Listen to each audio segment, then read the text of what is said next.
Good morning. आज का हमारा टॉपिक है motion and time from class science. आज का हमारा टॉपिक है स्पीड। कहते हैं you are probably familiar with the word speed. कहते हैं आपको पहले से पता होगा स्पीड।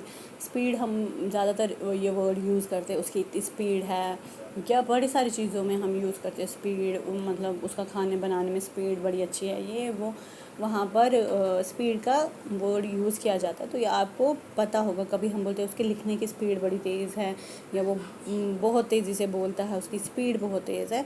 तो ये वर्ड आपने पहले ही सुना होगा। इन द एग्जाम्पल गिवन अबो, एक एग्जाम्पल मैंने आपको पढ़ाया था ऊपर कि higher speed seems to indicate that a given distance has been covered in a shorter time or a larger distance covered in a given time। कहते हैं स्पीड का असली मतलब क्या होता है कि जो हम जैसे फॉर एग्जांपल जो स्पीड हम पढ़ रहे हैं उसका क्या मतलब होता है कि जो डिस्टेंस होती है कि वो शॉर्टर टाइम में मतलब कवर की गई हो या एक लिमिटेड टाइम में, तो उसको हम क्या कहते हैं, speed. The most convenient way to find out which of the two or more objects in moving faster is to compare the distance moved by them in a unit time. Thus, if we know the distance covered by two bus in 1 hour, we can tell which one is slower. We call the distance covered by an object in a unit speed of the object। कहते हैं कि अगर हम दो objects का मतलब अगर हमें दो बसों का पता होगा कि इसने कितने टाइम में कितने डिस्टेंस कवर की, तो हम उसकी स्पीड बता सकते हैं कि इसकी क्या स्पीड रही होगी जो इसने इतने टाइम में इतनी डिस्टेंस कवर की है। तो ये एक फार्मूला भी है, इससे आप स्पीड निकाल सकते हो, distance upon time.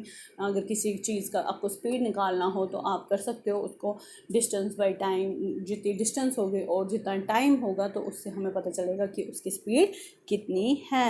When we say that a car is moving with a speed of 50 kilometers per hour, it implies that it will cover a distance of 50 kilometres in 1 hour. कहते हैं अगर हम कहेंगे कि एक कार की speed कितनी है, 50 किलोमीटर पर आवर, मतलब 50 किलोमीटर पर आवर मीन्स 1 घंटे में उसने 50 किलोमीटर तय किया। 1 घंटे के अंदर उसने 50 किलोमीटर तय किया।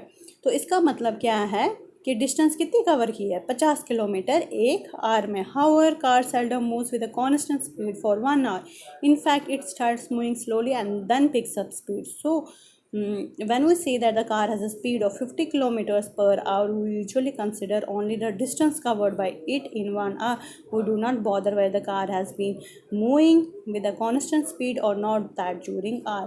कहते हैं कि अगर हम क्या कहते हैं कि अगर हम स्पीड किसी की नोट करते हैं तो हमने यहाँ पे बस का क्या देखा कि उसने डिस्टेंस 1 आवर में कितनी कवर की है। हमने ये नहीं देखा कि वो पहले तेज़ चली थी कि पहले स्लो चली थी, उससे हमें मतलब नहीं है।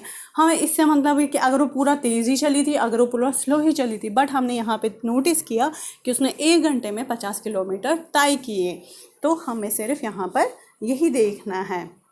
In this book, we shall use the term speed for average speed. So, for us, the speed is the total distance covered divided by total time taken. The speed is called total distance covered by total time taken। जो मैंने आपको बोला था कि आप speed का formula याद रख सकते हो। यहाँ पे टोटल डिस्टेंस कितनी उसने कवर की अपॉन टोटल टाइम टेकन, या अगर आपको डिस्टेंस निकालना होगा तो वो हम कर सकते हैं speed into time.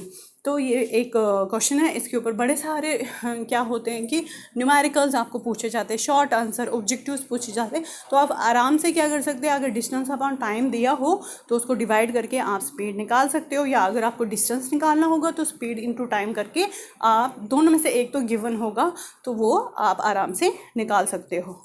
Thank you.